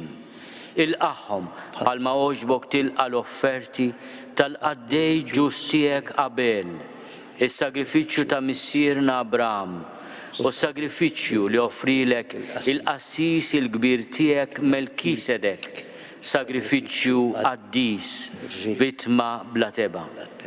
Miċ-ċokontana nitolbuk Alla li tista' kollox, għamel li l-anġlu qaddis tiegħek iwassalhom quddiem l-artar tiegħek fis-sema biex aħna l-koll li nieħdu semna mill-altar u nitqarbnu bil-ġisem imqaddes ta' ibnek, nimtlew b'kull barka u grazzja tas-sema. Ftakar ukoll mulej fil-qaddejja tiegħek li telqu qabilna bis-sinjal tal-fidi li ħadu fil-mamudija u qegħdin jistrieħu fir-raqda taslim. Ħenna li jom u lej u għati lilhom u lil dak kollha li jistrieħu fi Kristu ilena id-dawl u slim bi Kristu Sidna. L-inna u kol midinbin għaddejja tiegħek, li nittamaw fil-kotra tal-ħnina tiegħek. Għatina sen fix-xirka tal-qaddisina apostli u martri tiegħek. Giovanni, Stifnu, Mattija, Barnaba, Ignazju, Alessandru, Marcellinu, Pietru, Felicita, Perpetua, Agata, Lucia, Agnese, Cecilia, Anastasia u tal-qaddisin tiegħek kollha. Daħħalna fil-wirt magħhom mhux għall-merti tagħna, iżda l-ħnina u l-maħfra tiegħek bi Kristu Sidna. Bieħmu lejn dejjem taħlaq u tqaddes dan il-ġid kollu, timlih bil-ħajja, dbirku u tqasmu lilna. Bi Kristu ma' Kristu fi Kristu, jingħata lilek Alla Missier li tista' kollox, flimkien mal-Ispirtu Santu, kull ġieħ glorja dejjem ta' dejjem.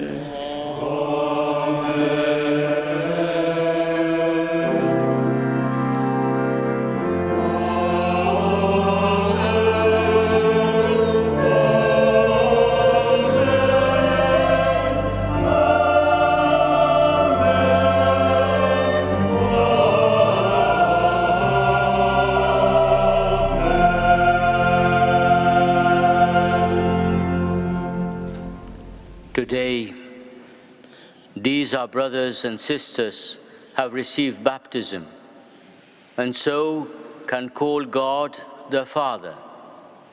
So at the Saviour's command and formed by divine teaching, together, each one in our own language, Maltese, English, whatever, we dare to say, Missirna li inti fis-smewit jitqaddes ismek, tiġi saltnatek, ikun li trid kif fis-sema hekk fl-art. Ħobżna ta' kuljum agħtina llum, aħfrilna dnubietna bħalma naħfru l-minu ħati għalina, iddaħħalniex fit-tiġrib, iżda eħlisna mid-deni. Eħlisna nitolbuk mulej minn kull deni. Għatina fit-tiebu ħnina tiegħek il-paċi fi żmienna, biex inkunu ħielsa dejjem mid-dnub u mħarsa minn kull inkwiet. Aħna u nistennew u nittamaw ilena u l-miġja tas-Salvatur tagħna Ġesu Kristu. Għax tiegħek hija s-saltna, il-qawwa u l-glorja għal dejjem. Mulej Ġesu Kristu li għat lill-apostli tiegħek, inħallilkom is-sliem, nagħtikom is-sliem tiegħi, la tħares lejn dnubietna, iżda ħares lejn il-fidi tal-Knisja tiegħek. Għati jaslimu l-għaqda li jien trid fiha, inti tgħixu s-saltan għal dejjem ta' dejjem. Amen. Il-paċi tal-mulej tkun dejjem magħkom. Għatu l-paċi lil xulxin.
Lord.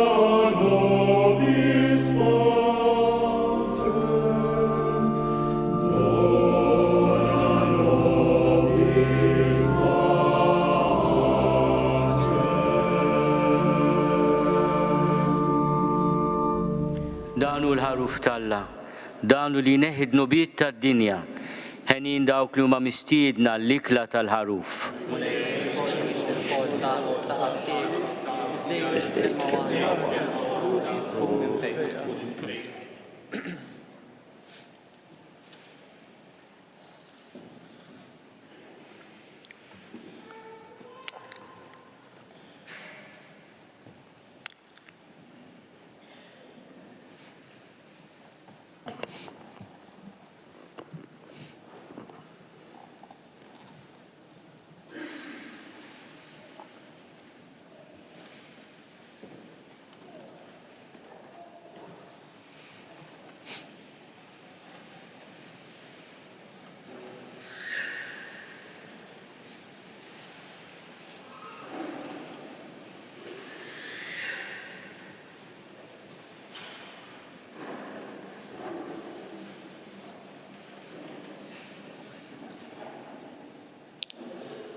nitolbu.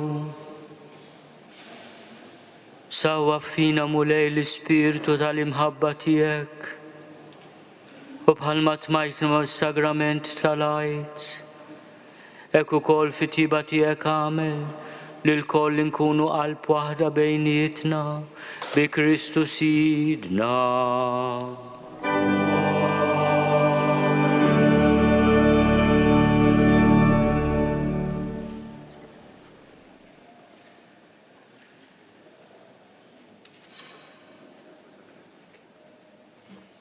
At the entrance of the co-cathedral, seminarians will give you a little bottle of holy water that we bless today, and which is a memorial of our baptism. And also a prayer card with a prayer that you can pray in your families, using the holy water to bless yourselves and your families and friends. Fil-bib tal-konkatedral, is-seminaristi se jagħtukom fl-ixkun żgħir tal-ilma, mhux tal-litru ta'. U għal mbirek biex tużawh għal-barka fid-dar, se jagħtikom ukoll talba li tistgħu tużaw għal-barka tagħkom infuskom, tal-familja, tal-maqbubin tagħkom. Lajt it-tajjeb mill-qalb. A very happy Easter.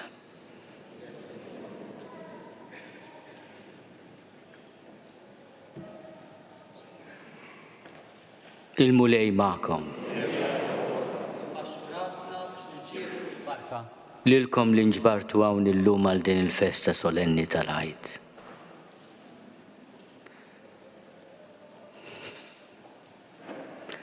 Alla li jista' kollox jagħtikom il-barka tiegħu u fil-ħna tiegħu jħariskom minn kull tiġrib ta' dnub. U li ġeddidkom għal ħajja ta' dejjem bil-qawmin ta' ibnu l-waħdini mill-imwiet u wettaqkom fit-tama tal-ħajja bla tmiem. Bħalma fakkarna bil-ġabra l-passjoni tal-mulej u issa qed tifirħu bil-festa tal-Għajt. Wassalkom ukoll bil-grazzja tiegħu fil-festa tal-għena ta' dejjem fis-sema. Amen. U l-barka ta' Alla li jista' kollox, il-Missier u l-Liben u l-Ispirtu Santu tinżel fuqkom u tibqa' magħkom għal dejjem. Item issa est, alleluja, alleluja.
magħkom għada filgħodu fid-9:30 biex flimkien niċċelebraw l-Għid tal-qawmien tal-mulej mill-imwiet u r-rebħa fuq is-seta tal-ħażen.